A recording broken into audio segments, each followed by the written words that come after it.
taking the team total. I'm taking first quarter, first half, full game, taking it all. OU all the way. I lost so much money on OU. I give a rat's ass about Twitter. Whoa, he has trouble with the snap, and the ball is free. Cat starts going, all crazy. And they run through our ass like shit through a tin horn, man. Alrighty, folks, what is up? And welcome to Not Another CFB Pod. We are brought to you by the Coda Sports Gambling Network, the Coda Sports Cappers, a great group of people. You can follow them at Coda Cappers on Twitter or codasportscappers.com on the web. It's a great site. I write there occasionally. It's a good time. But guys, I have an extremely special episode, extremely special guest. I have with me one of my favorite Twitter follows on the web, Meerkat. How's it going, buddy? I am just wanted to get it off the bat, right off the rip. See, I'm nervous. I'm back with PG. It's been a while since we've been on camera with each other. My good pal from Twitter. I'm just ecstatic to be here, talk some football, talk some playoffs, and with my Bills in them, I mean, absolutely forget about it. Between the degeneracy that's going to go on the next 2 days and the fandom, I don't know how to contain myself. It doesn't get any better than this. Meerkat is a big cheapie. He's one of my favorite cheapies, and I've got my Hall of Fame cheapie shirt on with the brand new Fast logo. Meerkat's got his cheapie shirt on too. If you're watching on YouTube, you can see that. Absolutely. I'm pumped to get this show going. I was on the Mount Lockmore podcast, which is one of the bigger podcasts on the Coda Sports Cappers Network. And I was talking about how I feel like I'm an honorary, Bills bandwagon member. I'm a Bills Mafia member. Mm-hmm. So stoked for this city, this team. It's been a great ride already. It's been super fun. And I know I wanted to advertise here because you were a big part of this, but we started doing Twitter Spaces. What that is just like, it's like a live voice chat room, and there'll be a host, which is usually like me and Meerkat or somebody, and then a bunch of speakers and then a bunch of listeners. And we're just chatting about the game. The way I did it in the past was we did a halftime show, typically for the primetime game, whatever the late night game is. In this case, I guess it'll be 49ers and Packers, and then we'll pop in with Bills Chiefs. And we just talked about, how the game's going so far, what's our live bets going to look like. It was a great time. I know you enjoyed it too, Meerkat. Oh man, I love those spaces between, just the sports aspect of talking about the game, what's going on, breaking it down with the fellas and everyone else in there, and how our bets are looking, sweating them out together, knowing it in solidarity. We're all probably going to lose, but as long as our team wins, we'll feel all right. And you brought it up too, how you feel like honorary Bills Mafia. We're welcoming everybody on the bandwagon right now. We got Patriots fans that are coming on. I mean, how can you not root for this team right now? How can you not root for Josh Allen? It's hard to hate this team. I know it's coming from me, but I don't see how you can not be rooting for these guys unless your team is still in the playoffs right now. So go Bills, but I'm ready to break down some bets with you. Absolutely. That's the goal today. We're going to break down all 4 games we've got this weekend, and I've got a pick for each game, but that's not necessarily how we have to do it. I've also kind of got a couple prop ideas, so we'll go through those. But before we do, I've got a quick ad read. Not Another CFB Pod is sponsored by Moneyline Dice. Moneyline aims to revolutionize the sports betting market through the creation of both functional and novelty products that sports bettors of all levels will enjoy. Spotted by its golden peaks, the Moneyline logo symbolizes winning and winning big. Featured products include Moneyline Sports Betting Dice, Moneyline Sports Betting Notebook, snapback hat, and more. Use promo code CODA10 to receive a 10% discount on your next order. That's promo code CODA10 for 10% off your next order at moneylinedice.com. And of course, that's KOTA, CODA10. So, okay, without further ado, Meerkat, let's get right into it. We're looking at the first game. It's Saturday, 3:30 Central where I'm at, 4:30 for those East Coasters out there. It's the early game. Cincinnati Bengals taking on the Tennessee Titans in Tennessee. This is a 3.5 point spread. Tennessee's favored. And then over under 47.5. I'll let you start, Meerkat, and I'll follow this one up. What do you think about this game? So 2 of the games on the board this weekend, I'm seeing clearer than ever, 20/20 vision. The 2 other games, I'm seeing how I normally see, blind as hell. And this is one of those games right now. I mean, trying to break this down, like I want to root for the Bengals, not just because I don't want to head to Tennessee next week if the Bills win and play the Titans in Tennessee in the AFC Championship, where if the Bengals win, we host it. That's you true. know, if things play That's out. true. But, you know, they're kind of like the Bills. They're an underdog team who's had a lot of downfall the past few years. They're led by a young, exciting quarterback people want to root for, and they got some players that are just fun to watch. So I want to root for these Bengals. I want to keep betting on them. But I'm a little iffy right now. I mean, the Titans are 6-3 against the spread at home this year, but they're just 3-3 against the spread as home faves. So I'm looking at that Bengals money line a bit, and it just scares me because this feels like a game Joe Burrow is going to have to carry on his back with Jamar Chase, T. Higgins, and his guys. Because Joe Mixon struggled last week against the Raiders, whose run D is not great. 17 rushes, 48 yards. Now you're going against the Titans defense, who everyone coming into this year and throughout the year was saying is awful. But their run D has improved every week this season. They allowed the second lowest rushing yards in the NFL this year. It's a stout run D. It just scares me, you know, like I keep talking myself into the Titans in situations like this, but I'm like, Joey Burrow has more swag in his pinky finger than Ryan Tannehill could ever hope to, you know, embody in his life. Since he's 4-1 as road dogs, these guys like being, you know, in a position where people are betting against them, rooting against them. And it's just, I don't know. They have some injuries there. I think this is kind of a game where it's Titans are going to win, but Cincy covers, and that's how I'm going to play it. Okay. I think it is probably teasing Cincy up a few points and a lot of teasers. You know, I like that. Oh, and yeah. That's how I'm seeing it right now. I mean, there is some early sharp money on the Titans I'm seeing. It seems like the public's buying into the Cincy hype, which scares me. So teasing Cincy feels right to me because I can't bring myself to bet these Titans. I feel you. I think part of the reason you're having such a vision problem with this game is we don't know what the Titans are going to look like, because if we have a healthy Derrick Henry in there, this is a totally different club. And it's a ball team that's the number one seed in the AFC. You know, the AFC somehow, it doesn't really feel like that. Like it should be the case. And I'm pretty down on the AFC South, but somehow they're the number one seed. And with Derrick Henry, I saw a stat, their yards per play when the big three of Derrick Henry, Julio Jones, and AJ Brown are all together is 7.1 yards a play. Yeah. So this is an offense that, as long as Derrick Henry's healthy and the defense is healthy, this is all 22 guys are going to be good to go for one of the first times in the whole season, except for maybe week one. They've just been banged up. You know, there's been somebody out all the time for them. And now it looks like this is the time where they've had a week to get healthy. I guess the question is always, you know, rest versus rust. It's a little used.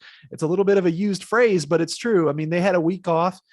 What were they doing? Hopefully just getting healthy. I like Tennessee here. I'm rolling with Tennessee minus 3.5 because what I'm doing is assuming that Derrick Henry is going to be healthy. And that's based on really just hype videos. You know, you can just kind of feel through a lot of their social media stuff that Derrick Henry is going to be good to go for this one. So that's kind of the way I see it playing out in my head, is just the Bengals never really being able to get off the field. That offense with Joe Burrow gets kind of out of rhythm because they're sitting on the sideline watching Derrick Henry stiff arm one of their DBs into the sideline into oblivion. And I think Titans run away with it. But that's all different. Like you said, if there are still health problems and Derrick Henry's not playing, then we can see some of this, you know, Jamar Chase action doing the gritty in the back of the end zone, which everyone loves. I'm going to roll with the Titans here minus 3.5, but it should be a fun game, if nothing else, and a great way to get our weekend kicked off. So then right after that, we're going to roll right in to San Francisco 49ers taking on the Green Bay Packers, 7:15 Central. It's a late night game, 8:15 on the East Coast. If you're out there, we'll definitely have a halftime spaces for this and a post-game spaces if I'm still awake at that point. I like San Francisco here. I got them +6. I think the way they ran the ball, it was fine against Dallas. Their offense was fine. What I liked was that what their defense did against the Cowboys. I get the Cowboys were very inconsistent, and you could take away from this, it wasn't really the 49ers playing well. It was just the Cowboys were nervous and like stepping on their own feet. I don't agree with that. I watched that game. I thought the 49ers were dialed in. They were locked in. Got a really good defense. I like a lot of the things they do defensively. Deebo Samuel on offense lines up anywhere and everywhere. These teams played early on, and I believe the Packers won by 3. It was early in the season, but that was a different 49ers team. They weren't using Deebo Samuel the way they are now. I loved the way they used him against the Cowboys. They seem fairly healthy in this one. So I'm just rolling. I'm just taking points here. I think more than likely the Green Bay Packers end up running away with this one, winning it, but just I get maybe a backdoor cover, or they just keep it close enough to cover that +6. It's a lot of points at this stage in the playoffs. So that's what I got. I agree with you. It's a lot of points, and I hate to go against you again. No, it's good for the pod. It's good for the pod. It's been all year for me. It's one of my tropes, free money football, degenerate danger zone, wherever I just say the 49ers are frauds. I took a lot of their, anti-props this year, under 10.5 wins, stuff like that.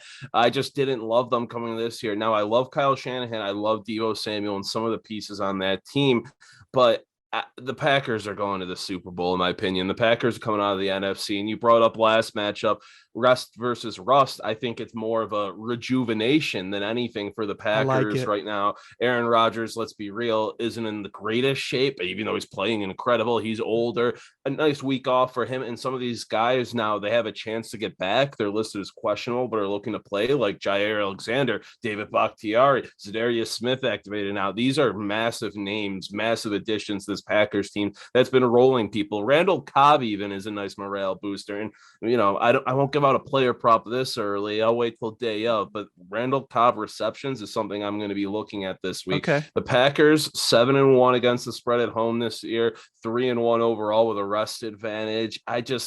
Jimmy G loves to blow big games. I don't love it. Even though I love Shanahan, I love Deebo. I just think, Shanny's going to have more trouble this week against LaFleur than against McCarthy last week. I mean, McCarthy is, it's a different ball game there. I'm not trying to stack on you, PG. Fine. I'm sorry. But I don't know how I'm going to really play this. I know Packers money line is going to be the tastiest parlay fodder I've seen all playoffs at, -250.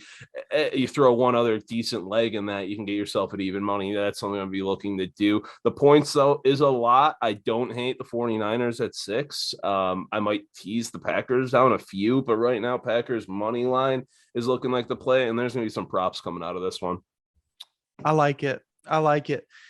Well, then if you're ready, we'll move on to Rams Buccaneers. That's our first game on Sunday, 2 p.m. Central Time, 3 p.m. your time. This is Tampa Bay -2.5. It says on my book now. I believe I got it at 3, but Tampa Bay favored by 3 here, over under of 48. I'll go first on this one. I went ahead the other day. I found Buccaneers at 3, even money, and I loved it. I'm afraid the Los Angeles Rams are kind of the public trap. We saw them play last that Monday, and they looked great against the Cardinals. But we're quickly forgetting how good the Buccaneers looked against the Eagles. I'm a little worried the Cardinals came into that game against the Rams, and they were just, as soon as they got down, their body language changed. It was a wrap. You could just see I think we even talked about it in the Twitter space, Kyler Murray's body language was just brutal. He just looked done from the start. So it's kind of hard to gauge how good the Rams are. The one thing that does worry me is how good this Rams defense is versus a banged up offensive line from the Buccaneers. We'll have to see who's out and who's not. I believe Ryan Jensen, the starting center, is going to be good to go, but their best tackle could be out for this one for the Buccaneers. And we know Tom Brady at this age is not escaping the rush. And if he gets hit a couple times, he's an old man. It's going to hurt a lot, and it's going to definitely slow him down. Definitely get it, that thought in the back of his head of, I don't want Aaron Donald coming back here and choking me out like he was choking the dude from Arizona in that last game. So I'm a little worried about that as far as the Buccaneers better, but I'm just going with a really good defense in the Buccaneers. And I'm also going with a really good stud Tom Brady, who's won this game plenty of times in this spot. So give me the Buccaneers -3. It's down to 2.5 now. So that's even better. Yeah, this is probably the hardest game of the board for me to really feel for. I love the Buccaneers. I think that's going to be my play, but every single time I've taken the Bucs this year or bet against them, it's gone opposite for me. I can't get this team right. And betting against Tom Brady in the playoffs, it doesn't feel right. The dude ruined my life for 20 plus years. I've seen what he can do, twice a year. I'm not betting against him, although I'm rooting for Matt Stafford and some of these Rams guys. Overall, the Rams aren't a team you want to root for, I guess. Guys you want to hate, actually. But Matt Stafford's one of those guys. I want him to get a ring so badly. If the Bills don't get it, I want him to get it. It's just a rooting interest thing, but it's Buccaneers have to be the play here, right? They can't. I feel like the trope is they keep blowing these primetime games with, their favorites and stuff. But then you actually look at the numbers and it's like, there's been a couple instances like that really stick out. But overall, they've been cover monsters. I think they're 7-2 against the spread as favorites this year. Their O-line is a bit beat up. You got Wirfs and Jensen questionable, missing practice this week. Looks like they're gonna go, but against that Rams defensive front, it does scare me a bit. That how you beat Tom Brady, you rattle him early. The Rams are a team that can do that. And if you stuff Leonard Fournette in that run game, you know what they're going to be doing on offense with the short passing game. And the Rams secondary is pretty good. You saw how they shut down Kyler last week and kind of demoralized him. It allowed less than 200 yards, 2 interceptions too. It's just one of those where, like, I know the Bucs are the play, but I'm trying to talk myself into the Rams. So it might be a no bet kind of situation with me. It might be as simple as the chalk, which makes me sick, and just parlay the Buccaneers money line with the Packers money line. And it's like, but like, yeah. No, I know exactly what you mean. And your points really kind of point me towards maybe you could tease that under. We were talking about teasing some plays earlier. This might be a nice under to tease. It's at 48. You could get it all the way up to whatever that would be, 53 or something. I don't know. Math is really bad, but it's not, I think it's 54. Yeah, 54. So anyway, I agree with you. A lot of your takes. We'll get into the player props after we talk about this last game, because it's a big one for both of us, me being an honorary, Bills bandwagon member, and you being the hardcore guy that you are. I've got a Labatt Blue here. I believe he has a Labatt Blue White. So we're going to talk about the Buffalo Bills taking on the Cincinnati Chiefs in Arrowhead Stadium, Kansas City. The money line, the spread is Kansas City -2, over under 54. I'm excited for this one. This is two really good offenses going at it. I'm tempted to take this over, not because I think these defenses are bad by any means. Both these defenses, I think, Bills, I think, is the better defense, but both defenses are competent. But this is two really good offenses, and especially really good quarterbacks going at it here. It's going to be cold, but from the last AccuWeather update that I looked at, it wasn't going to be super windy. So I'm not too worried about that. Both these teams play in the snow all the time. It's going to be fine. I'm excited for this. This is two really good quarterbacks, Josh Allen, Patrick Mahomes, as good as it gets. The running game solid too. Both these teams are fairly healthy coming in. I'm excited. They both looked great in their week 1 matchups. It was so chalk last week, other than the Cowboys, but love what these teams can do. I love the Bills fans, and I hope this thing keeps going. I locked in the Bills +2.5. I also sprinkled the money line. Right now, the money line's only down to about 110. I don't remember exactly what number I got it at, but I think that's the play. Buffalo, this is their time. Kansas City's defense at times this year was very suspect. They kind of were bad to begin, and the Chiefs started off really slowly.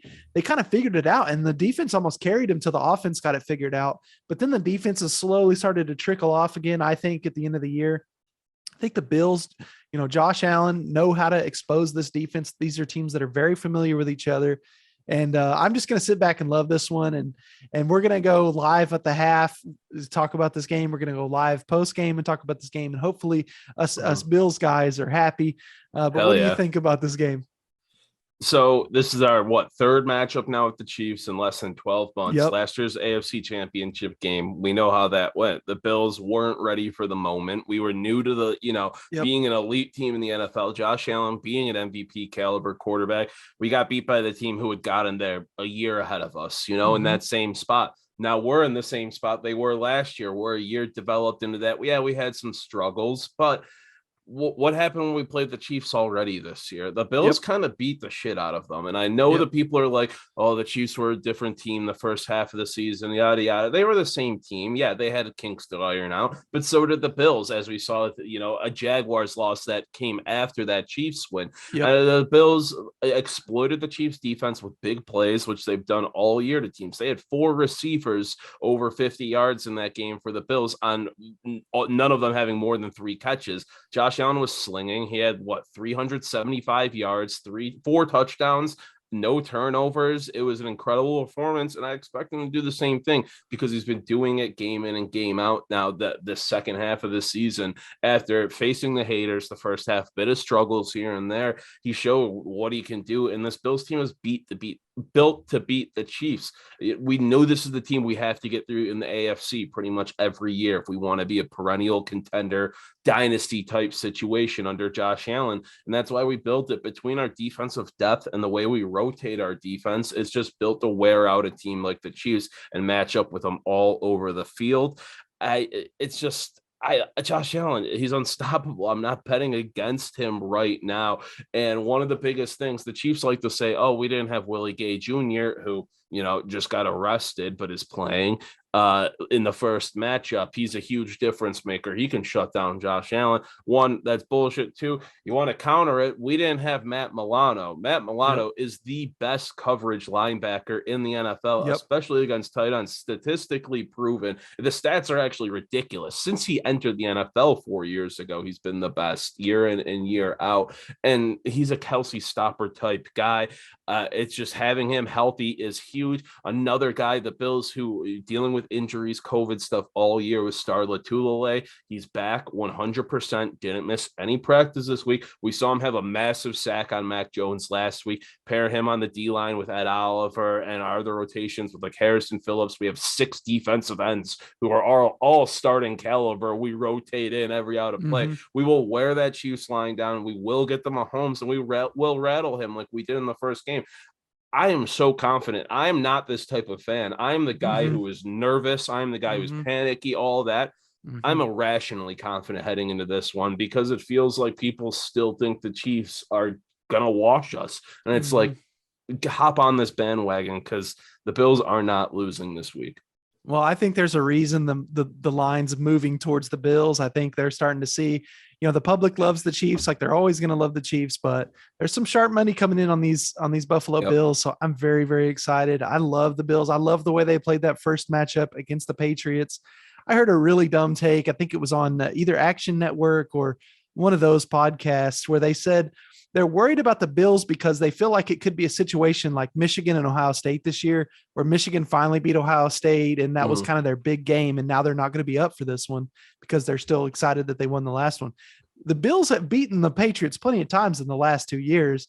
And it wasn't even the first time they beat them this year. 4-1 the last 2 years. Yeah. That's what I was going to say. This is a much different situation, number one. And number two, it's the pros. It doesn't really work like that in the pros. So I'm very, very excited about the Bills and feeling pretty confident myself. So I've laid a pretty big wager on the Bills. So I'm very excited to see what they do. I guess next, if you've got any props, we can run through them real quick. We don't have any Derrick Henry numbers yet because he hasn't been confirmed as playing as of today of recording Friday night. But I do think he's going to play, and I'll be interested to see what his anytime touchdown score is. It's probably going to be in the minus, 140 range, but I still think that's kind of free. Normally he's like a guy that, he can get you 2. So if you want to juice it up to 2, but that's what I got on the first one. I would want any kind of, I'd be interested in the Derrick Henry numbers. And other than that, maybe a Julio Jones, just cause he's healthy and moving around good. But you got anything for that first one?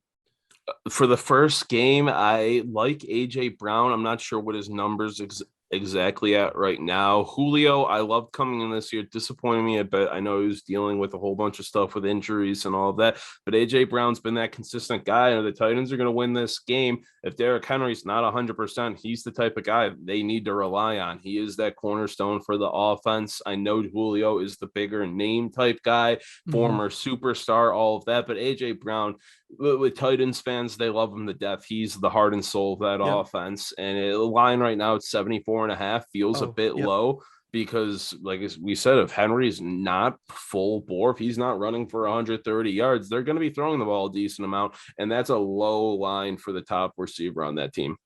Love it. Love it. Okay. Well, I did see that they do have some numbers up for Henry, but we won't go into those too much. We're going to jump right into the San Francisco Green Bay game because I did have a prop for this one. And I like the running backs here. I like, let me pull that stat up.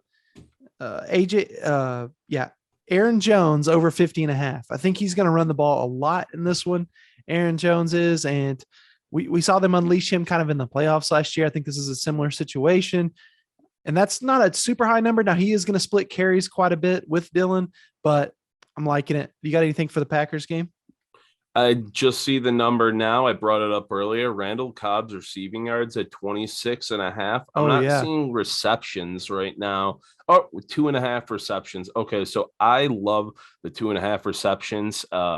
Every week since week 7 with Green Bay before he got hurt, he went 3-3-3, 1-4, and 3. So I mean, he crushes that 2.5 number. He's so much morale of that team coming into the playoffs. Aaron Rodgers' best friend, that week off, healthy now. It's one of those things where a low number, 2.5. I feel like that receptions number, I'm gonna crush. I'm gonna hammer 26.5 yards. I'm probably Yeah. gonna throw a unit on that too. Okay. I like it. I'm looking at the next game. I'm looking at the Rams Buccaneers game, and I'm looking right away at the rush yards. I like Cam Akers over 50.5. He's a guy who we saw against the Cardinals look really, really good. And I think they even limited him a little in that second half, but he's a guy that looked very explosive. This is another week for him to get healthy. So I'm just rolling with his over 50.5, probably just maybe a little sprinkle, but I didn't have anything else on this game other than that.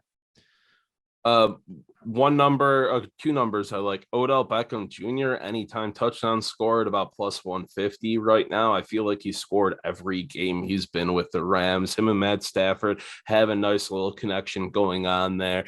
But I love these receiving props, and Cooper Kupp over 101.5. It feels absurd. Yeah, it's a high number.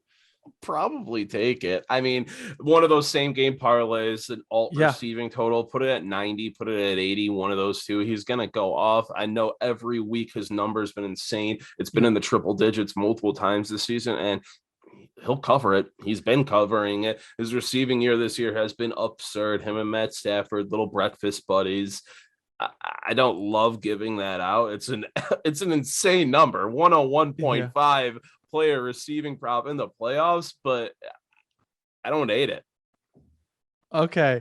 Let's move on to our Bills game. Let's do this because I'm on Emmanuel Sanders over 25.5 receiving yards.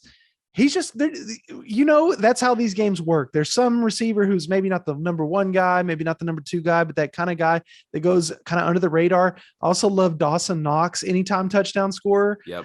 He had 2 earlier last week, and then the last time they played the Chiefs, he had 1. I love Dawson Knox in the red zone. He's a big time threat. He's a guy I really like. And 88 looks so good on a tight end. Yep. So I'm going to go with Dawson Knox, anytime touchdown scorer.